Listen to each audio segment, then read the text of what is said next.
우리는 앞에서 다니엘의 기도에 대해서 말씀을 같이 나눴습니다.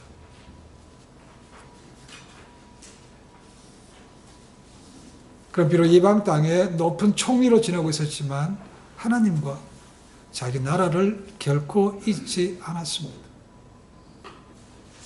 포로 잡혀온 그 달부터 지금까지 그는 율법에 기록한 대로 하루 3번씩 예루살렘을 향해서 창문을 내놓고 무릎을 꿇고 기도했습니다. 더 나아가서 그는 환상 가운데 이제 앞으로 자기의 동족과 예루살렘에 대한 그런 환상을 보게 되었습니다. 너무나 힘들었습니다. 이것이 너무나 중요한 것을 알았기 때문에 그는 금식하며 하나님께 기도했습니다. 그리고 그 기도가 응답받은 것이 오늘 장면입니다. 다니엘에게 있어서 기도는 빼놓을 수 없는 것이었습니다. 기도가 특권이다. 여러 가지 중요한 것도 있지만 중요한 것은 시간을 내어서 기도하는 것이 중요한 것입니다. 기도하지만 어떤 분들은 기도가 빨리 되는 것 같고 또 제가 드리는 기도는 그렇게 빨리 응답하지 않은 것처럼 보일 때도 있습니다. 그렇죠? 그러나 분명한 것은 어느 것이든 간에 기도는 응답이 되는 겁니다. 우리가 보는 관점에서 우리가 올려드리는 기도대로 응답이 되는가 안 되는가 거기 차이가 있는 것이죠. 그렇죠? 응답은 되는 것입니다. 그러니까 그때까지 계속해서 기도를 쉬지 말아야 되는 것이죠. 다니엘은 우리가 한 대로 그 바쁜 일상 중에서도 시간을 떼냈다는 겁니다. 총리로서 얼마나 바쁜 일이 많겠습니까? 그렇죠? 그런데도 그는 자기 감정에 치우쳐서 기도한 것은 아니었습니다. 그렇죠? 말씀을 보고 말씀에 근거해서 기도했다는 것이죠. 그러니까 그런 기도가 확실하게 응답받을 것이 높은 것이죠. 오늘 말씀은 다니엘이 기도한 것에 대해서 나온 것처럼 전에 그를 깨웠던 그에게 또 해석을 줬던 가브리엘 천사가 그에게 와서 전해주는 것을 볼 수 있습니다. 이 다니엘의 기도에 대해서 하나님께서 즉각적으로 응답하셨다고 기록하고 있습니다. 어쩌면 성경에 나오는 기도 가운데 가장 빨리 응답된 것이 기도하는가 여겨집니다. 말씀 보고 기도하는 그때부터 하나님께서 역사하기 시작했다는 겁니다. 행동하기 시작했다는 거죠. 우리가 기도할 때 하나님께서 역사하시는 거죠. 그렇죠? 그때부터 역사가 시작되는 겁니다. 어떤 것들은 제 기도가 합당하기 때문에 바로 즉각 응답되는 것도 있고 어떤 것들은 올려드리는 것이 좋지 않기 때문에 NO라고 응답되는 것도 있습니다. 어떤 것들은 이게 합당치 않기 때문에 좀 기다려봐라 라고 하는 것도 있습니다. 그렇죠? 그러니까 yes든 no든 wait든 전부 다 응답이라는 거죠. 그러니까 기도는 하면 분명히 응답이 되는 거죠. 여러분 꼭 내가 올린 기도대로 응답되지 않았다고 나는 한 번도 기도 응답이 안 돼 그렇게 생각하지 마시기 바랍니다. 그렇지 않습니다. 그렇죠? 하나님께서 no로 응답하신 것밖에 아니라는 거죠. 그래서 그런 경우에는 기도 제목을 바꾸는 것이 필요한 거죠. 이게 기름 하는 뜻이 아닌가 보네. 그럼 어떻게 됩니까? 기도 제목을 바꿔서 하시는 것이 맞습니다. 응답하십니다. 하나님께서는 멀리 하늘 보좌에 계시기도 하지만 우리와 함께 하시는 것도 맞죠. 그러니까 저희보다 먼저 그분이 우리의 필요를 알고 계시는 거죠. 그래서 그분에 합당하게 지난주에 말씀드렸죠. 기도는 허가제입니다. 그렇죠? 그분이 허락하시기 때문에 그분의 합당한 뜻에 올려드려야 기도가 빨리 응답이 되는 겁니다. 특별히 다니엘은 하나님의 말씀에 근거해서 기도했기 때문에 하나님께서 즉각적으로 응답해 주셨습니다. 사도 야고보는 말합니다. 신약의 잠언. 너희가 응답받지 못하는 것은 첫 번째로 구하지 않기 때문이요. 구하지 않으니까 당연히 응답이 안 되는 거죠. 그렇죠? 두 번째는 뭡니까? 너희가 구하되 너희 정욕대로 쓰려고 니만 배부르려고 하기 때문에 응답이 안 된다고 말하고 있는 거죠. 윈윈이 맞습니다. 윈윈. 더불어 잘 되는 것이 더 맞는 거죠. 그런 기도가 훨씬 더 빨리 응답이 되는 거죠. 자, 하나님께 즉각 응답하셨고 이제 가브리엘 천사가 와서 가브리엘에게 지혜와 총명을 준다. 네가 깨달아 알라고 주십니다. 뭘 아는가? 3가지 말씀입니다. 하나님께서 그의 백성과 그 성읍에 특별하게 승리를 가지신 기간이 70일이라고 정했습니다. 그 기한을 정해놨다는 겁니다. 두 번째는 이 예언이 직접적으로 예루살렘과 이스라엘 사람들에게 관계되어 있다는 겁니다. 그리고 세 번째는 이 70일에가 세 부분으로 나눠진다는 것입니다. 7일에, 그 다음에 62일에, 그 다음에 한 일에. 그래서 총 70일에로 나눠져 있다고 얘기했다는 것이죠. 그러면서 좀 더 구체적으로 이제 그러면 그 뭔 뜻인가라는 것입니다. 이 구약에서 해석하기 가장 어려운 것 중에 하나가 이 70일이라는 것입니다. 이것 때문에 이단들이 많이 생겼습니다. 70일. 자, 70이라는 것은 NIV 같은 데 보시면 77이라고 되어 있습니다. 77, 70, 그 다음에 7이라는 거죠. 이 1에, 이 유닛이 뭔가, 단위가 뭔가, 1이라는 단위가 뭔가, 7입니다. 말 그대로 7인데, 단위는 문맥에 따라서 해석이 달라집니다. 그렇죠? 어떤 것은 7일, day라고 해석할 수 있고, 어떤 것은 7week, 주일로 해석할 수 있고, 어떤 것은 7년으로 해석할 수 있습니다.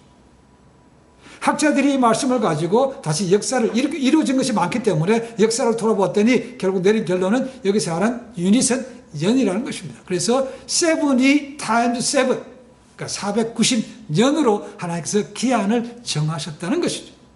유닛은 1년입니다. 이것을 하루로 보니까 490 따지면 3430일이 됩니다. 하루. 그러면 9년 반 정도밖에 안 됩니다. 그 다음에 위크로 보면 490주가 되는데 9년 반, 아까 1로 따지면 490일이니까 1년하고 한 3분의 1 정도밖에 안 됩니다. 그러니까 어느 것을 보더라도 이 문맥에 합당한 것이 아니더라는 것이죠. 그래서 연으로 해석하는 것입니다. 490년으로 바꿨다는 것이죠. 이 490년 안에 이스라엘 백성과 예루살렘에 대한 하나님의 특별한 섭리가 펼쳐지는데 필요한 기간이라는 것입니다. 자, 이것이 7일에, 62일에, 그 다음에 한 일회로 나눠진다는 것이죠. 세 부분입니다. 그래서 한번 25절과 한번 나눠보면 이 시작이 어딘가를 알 수 있습니다. 다시 한번 읽어보겠습니다. 그러므로 너는 깨달아 알지니라 예루살렘을 중건하라는 영이 날 때부터 라고 되어 있습니다. 이 71일의 시작이 어디라고요? 예루살렘을 중건하라는 영이 떨어진 그때부터 이 70일회가 시작이 된다는 겁니다. 자, 그러면 역사적으로 예루살렘을 중건을 한다는 명이 떨어진 때가 언제인가라는 것입니다. 지금도 이것은 학자마다 다르기도 하고 이것을 문자적으로 볼 것인가 아니면 상징적으로 볼 것인가에 따라서 해석이 또 다릅니다.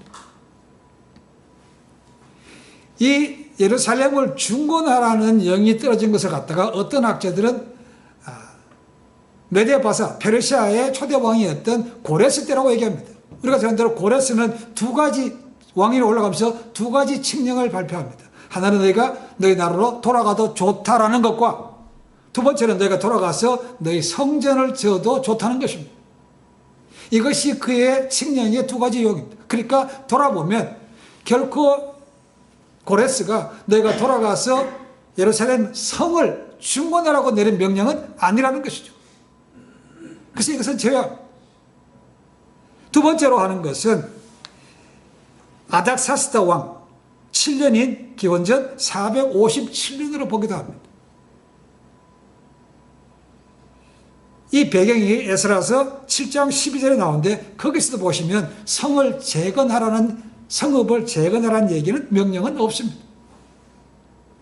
그럼 세 번째는 뭔가 아닥사스다 왕 20년 때입니다. 그러니까 기원전 445년 아니면 444년 때입니다. 이때는 느헤미야가 활동할 때였습니다. 이 느헤미야가 왕한테 요청한 것이 이렇게 되어 있습니다. 느헤미야상 2장 5절부터 8절까지 좀 길지만 한 읽어보겠습니다. 왕에게 고하되 왕이 만일 즐겨하시고 종이 왕의 목전에서 은혜를 얻어 싸우면 나를 유다 땅 나의 열조의 묘실 있는 성읍에 보내어 그 성을 중건하게 하옵소서 하였는데 그때에 왕후도 왕의 곁에 앉았더라. 왕이 내게 이르시되 내가 몇 날에 향할 길이며 어느 때에 돌아오겠느냐 하고 왕이 나를 보내기를 즐겨하시기로 내가 기간을 정하고 내가 또 왕에게 이르되 왕이 만일 즐겨하시거든 강 서편 총독들에게 내리시는 조서를 내게 주사 저희로 나를 용납하여 유다까지 통과하게 하시고 또 왕의 삼림감독 아삽에게 조서를 내리사 저로 전에 속한 영문의 문과 성곽과 나의 거할 집을 위하여 들보 제목을 주게 하옵소서 하며 내 하나님의 선한 손이 나를 도우심으로 왕이 허락하고 라고 되어 있습니다. 느헤미야는 우리가 잘 아는 대로 바벨론의 포로로 잡혀갔던 후손들입니다. 후손들 중에 계속해서 넘어가서 페르시아에까지 사게 된 사람입니다. 요즘 이야기하면 이스라엘의 한 2, 3대 몇 대까지 들어가는지 모르지만 그 후손이라고 볼 수 있습니다. 그런 사람이 페르시아 왕 아닥사스다 왕의 가장 중요한 보좌 가운데 한 명이었다는 겁니다. 그런 왕이 마시는 포도주, 물 모든 것을 미리 점검하는 사람이었다는 것입니다. 술관원입니다. 이게 아주 왕이 신임하지 않은 사람은 그 사람 위치에 세울 수가 없는 것이죠. 이 사람이 많이 잘못되면 왕은 죽는 겁니다. 그렇죠? 그런 사람이 올라가 있는 것이죠. 근데 이 사람이 유대인의 후손인 거죠. 다니엘처럼 높은 위치에 아주 올라 있습니다. 그렇죠? 그런데 이 사람도 자기 뿌리를 잊은 것은 아니었습니다. 하루는 자기 동생 가운데 한 사람이 멀리 예루살렘까지 갔다가 돌아왔다는 것이죠. 그래서 조국에 대해서 묻습니다. 우리 내 나라가 어떻더냐? 했더니 울먹이면서 얘기합니다. 갔더니 형편없다는 겁니다. 궁핍하고 가난하고 성벽도 없어가지고 외부 침략들이 들어오고 사람 침체 들어와서 살 곳이 못 됩니다. 너무 비참하더라는 것이죠. 그 얘기를 들으니까 느헤미야가 가슴이 억장이 무너지는 겁니다. 그때부터 느헤미야가 금식 기도하기 시작합니다. 하나님 어떻게 하면 좋겠습니까? 그러니까 그의 생활하는 가운데 늘 왕과 가까이 지내는 겁니다. 왕에 붙어 지내야 돼요. 근데 그가 그렇게 생각하고 있는 거니까 그의 얼굴이 수심이 가득한 거죠. 근데 그것을 왕이 봤다는 겁니다. 그러면 왕 앞에 근심 있는 얼굴을 하면 안 되는 거 아시죠? 그죠? 왕이 제국을 다스리기 때문에 모든 염려, 걱정은 다 왕이 지고 있는 겁니다. 근데 감히 그 앞에서 네가 내 앞에서 인상 쓰면서 근심하고 그런 얼굴 하고 있어? 이건 안 된다는 겁니다. 근데 왕이 너무나 느헤미야를 청했기 때문에 묻습니다. 야, 느헤미야야, 너 요새 얼굴 보니까 너무 걱정이 많은 것 같아. 뭐 일 있냐? 이렇게 물어봤다는 겁니다. 느헤미야는 그 짧은 순간에 이것이 하나님께서 내게 기도를 응답하시는구나 생각했다는 것이죠.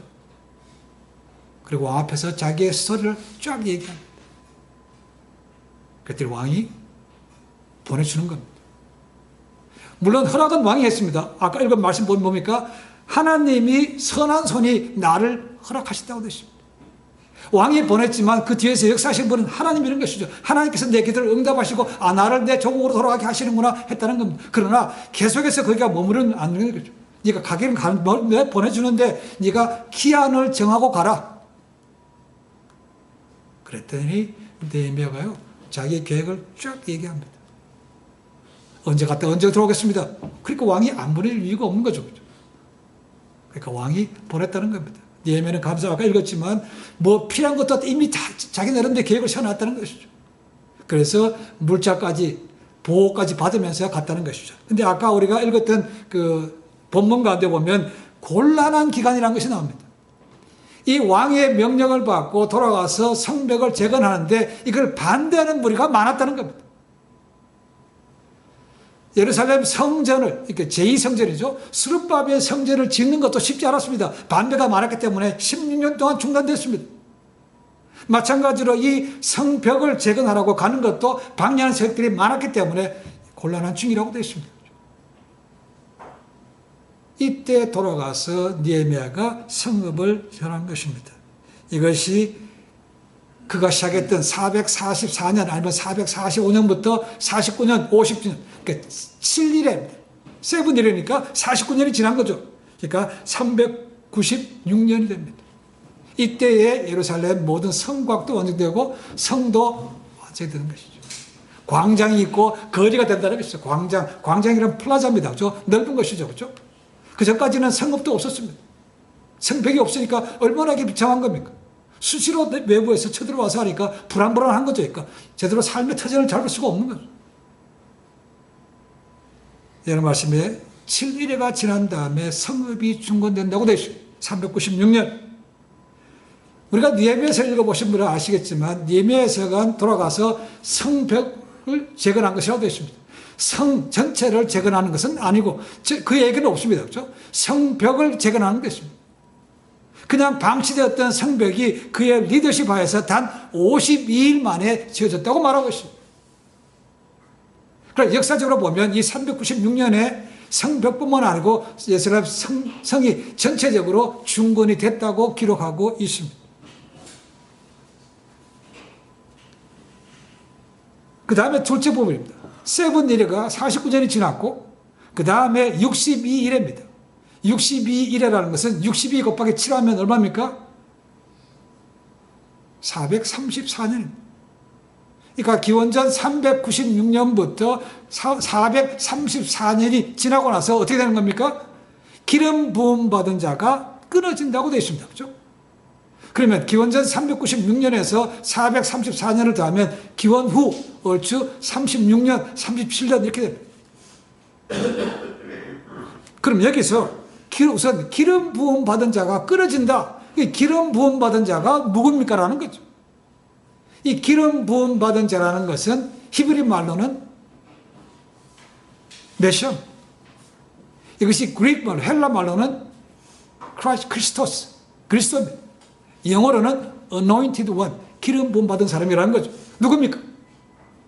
역사적으로 한 분밖에 없습니다. 예수 그리스도입니다. 그럼 예수 그리스도 기름 부음 받은 자가 끊어진다라는 것은 기원 후 33년, 34년인데 그러면 그 434년 이후하고 따지면 한 4, 5년에 3년에서 4년, 5년 차이가 난다는 것이죠. 그러니까 학자들은 고민이 되는 겁니다. 이게 분명히 끊어진 사건은 주님께서 돌아가신 그 해가 맞는데 왜 이렇게 차이가 나는가? 연구해다 보니까 한 가지를 발견했습니다. 그것은 뭐냐면 이 당시 역사가 기록되는 것은 모든 것이 기록된 것이 요즘 가지고 있는 태양력으로 기록됐다는 것이죠. 그러니까 유대달력으로 기록된 것이죠. 360일로 기록됐다는 것이죠. 그러니까 지금 보면 여기가 365일이 되는 거죠. 그죠? 그러니까 5일의 차이가 나는 것이죠. 그것이 434년 더 돌아가서 처음부터 따지면 그 차이가 3, 4년 차이가 나는 것입니다. 그래서 33년 AD 34년 된다는 것입니다.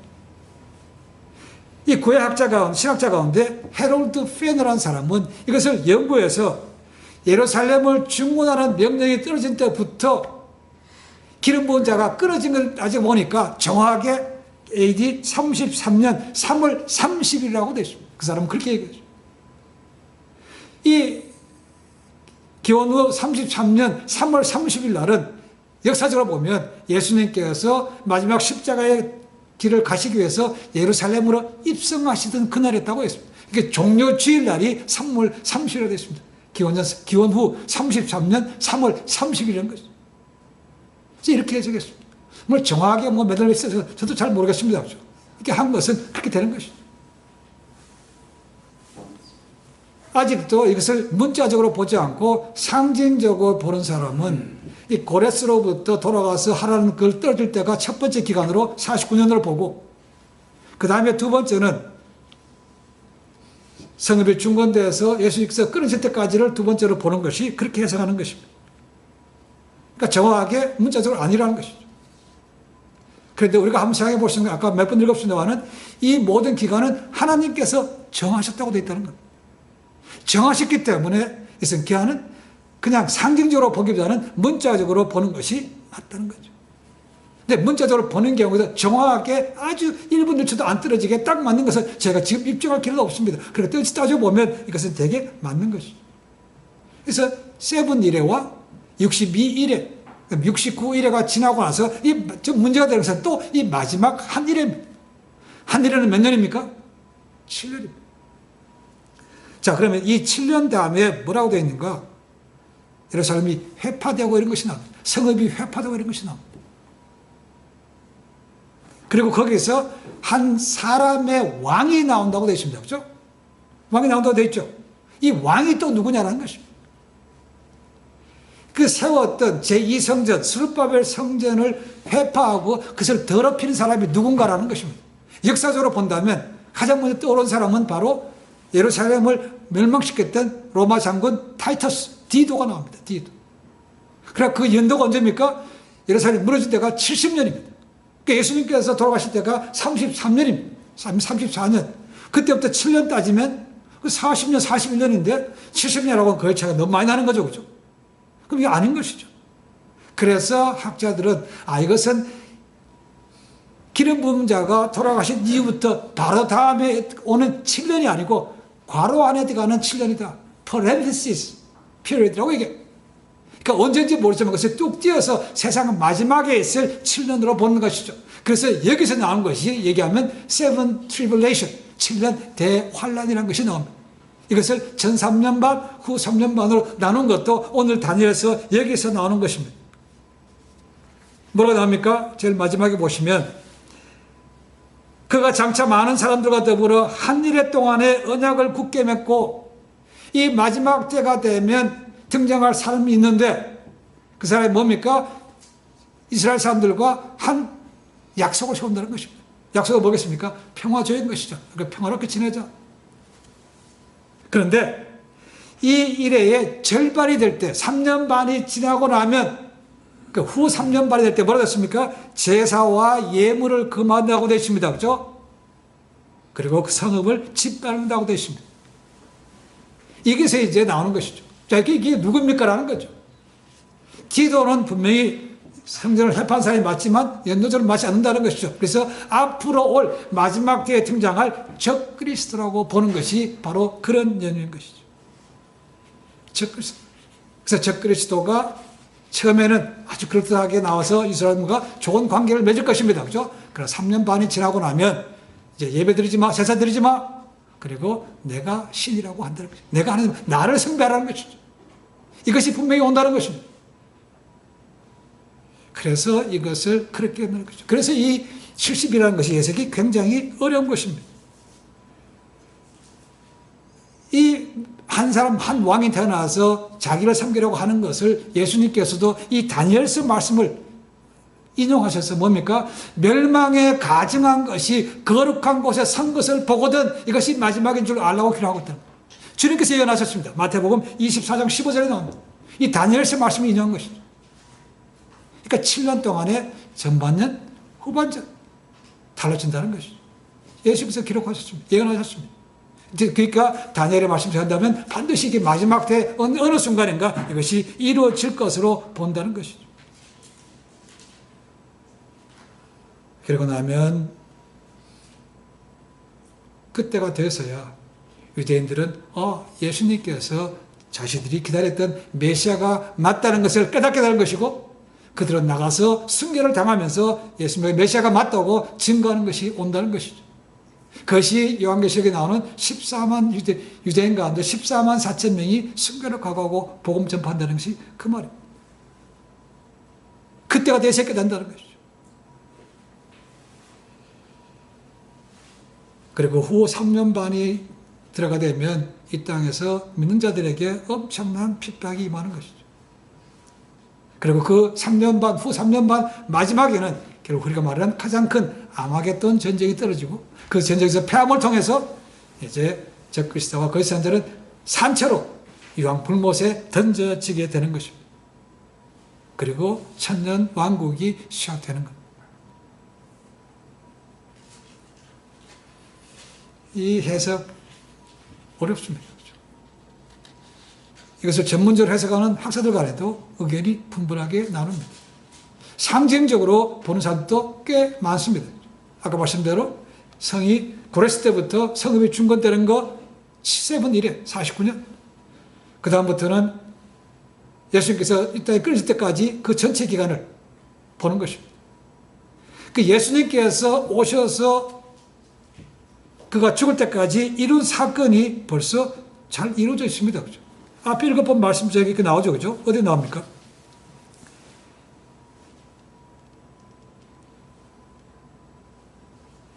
(24절에) 나오죠. 그죠? 내 백성과 내 거룩한 성을 위하여 이른 이래를 기한으로 정하였나니. 자, 6가지가 나옵니다.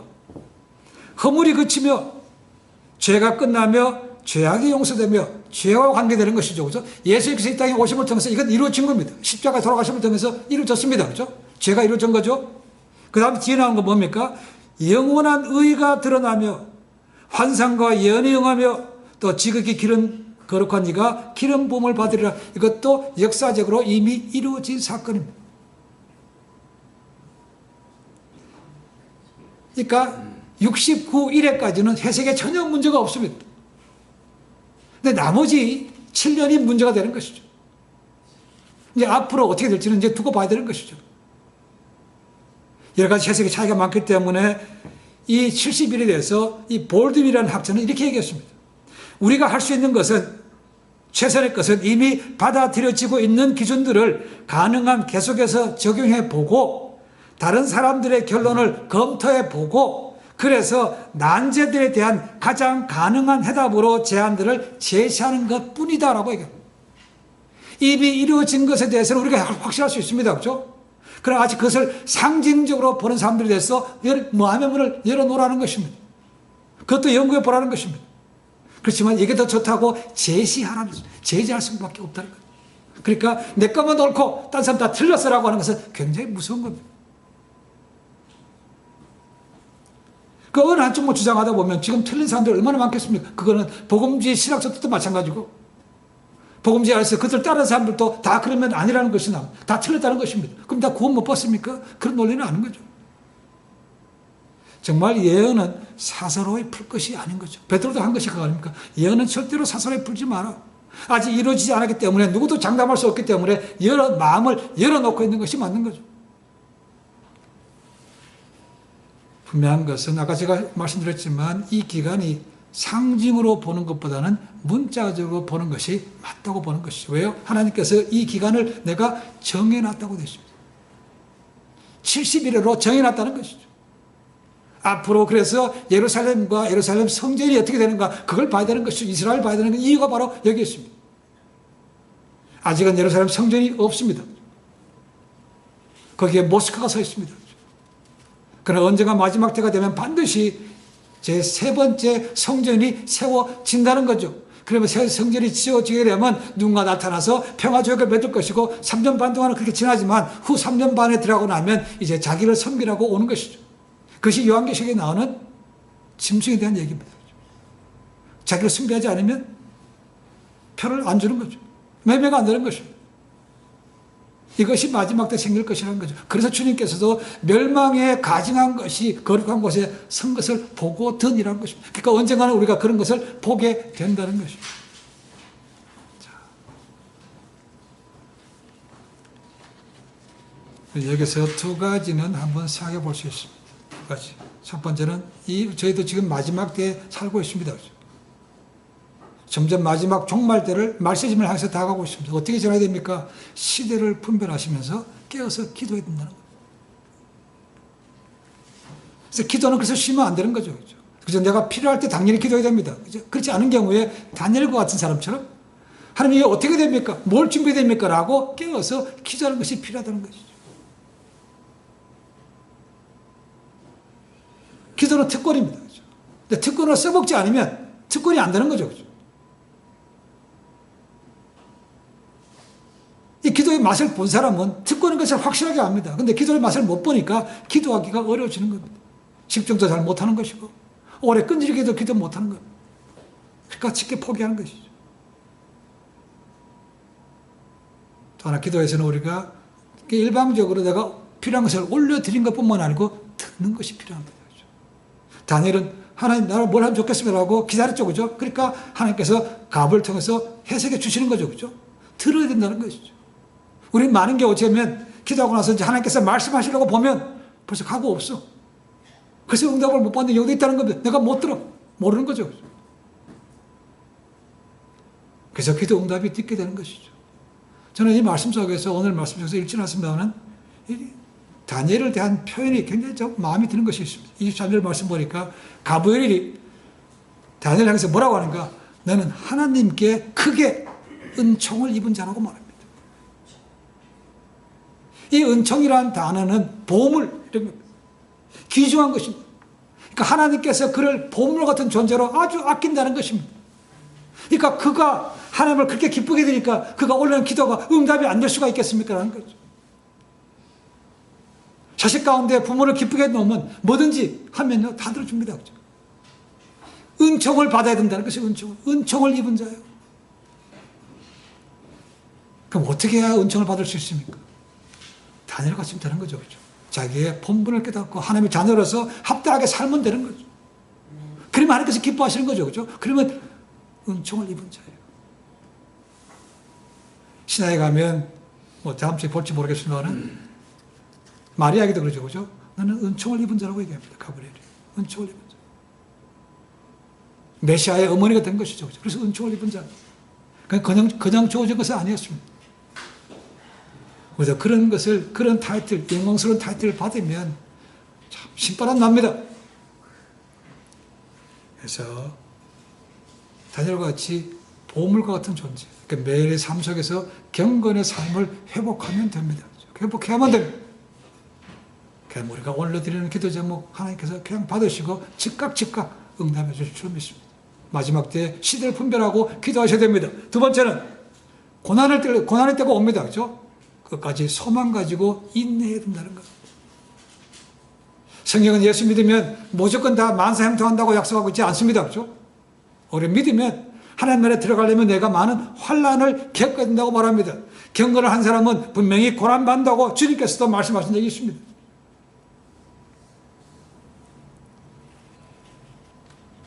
그리고 마지막 때가 되면 하나님 대신에 적그리스도를 숭배하지 않으면 매매를 못한다고 그랬습니다. 그러니까 당연히 어려움이 오는 거죠. 육체적인 어려움도 있지만, 그렇죠? 영적인 어려움도 있습니다. 먹고 사는 문제도 걸리지만 더 힘든 것이 있습니다. 구원의 문제. 오늘날에도 교회가 지금도 불태워지는 것이 많습니다. 예수 믿으면 잡혀가서 풀려나지 못한 사람도 많습니다. 이 현실입니다. 지금도 미혹하는 영들이 활동하고 있죠. 그렇죠? 하나님의 존재를 부인하게 만들 것이고, 진화론, 창조론보다는 진화론을 얘기할 것이고, 모든 종교에 구원이 있다고도 얘기할 것이고, 글쎄 성육신, 이걸 부인하게 만드는 것이죠. 어느 하나, 그건 하나님이었어 라는 것과, 그건 하나님이 아니었고 인간이었어, 지금도 따지고 있습니다. 그분은 하나님이시고 동시에 인간이었다는 것이죠. 이것을 부인하는 겁니다. 지금도 총발이 있죠. 그렇죠? 더 나아가서 이제는 하나님의 진리의 말씀을 정면으로 던져라는 것들이 있습니다. 동성연애, LGBTQ, 낙태 문제, 지금도 공공연하게 반대합니다. 회복되는 것, 성경에서 그렇게 말하고 있습니다.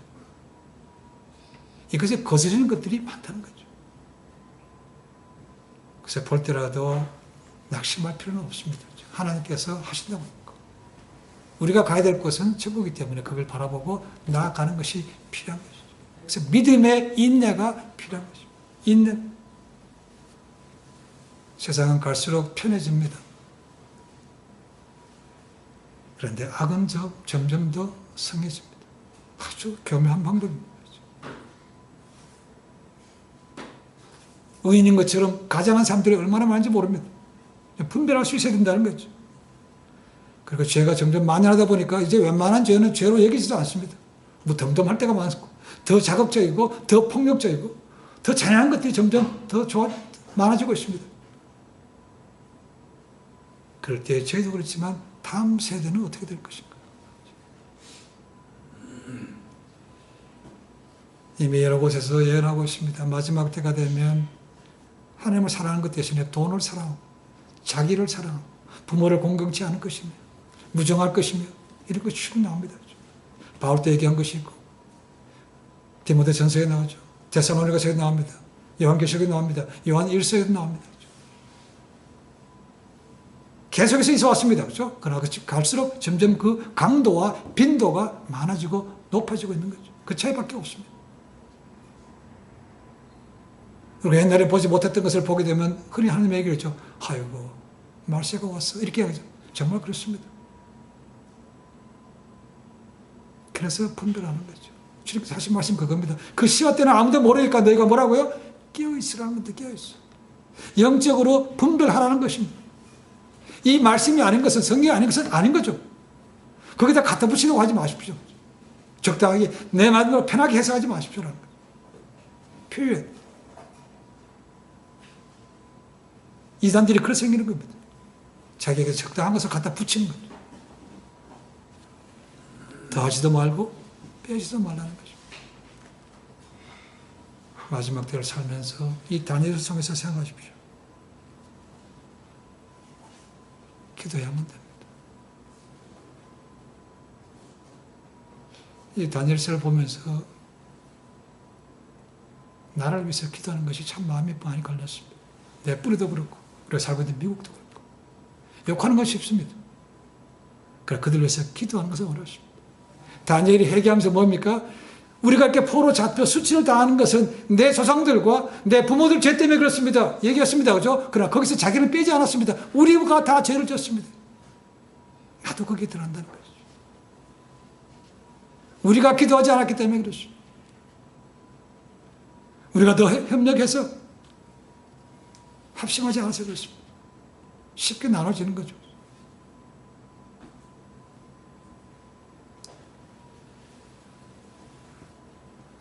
마지막 때 은총을 입은 자가 되어서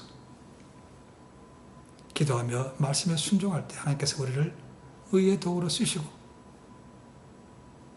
우리 주변에 좋은 영향력을 끼치게 하시고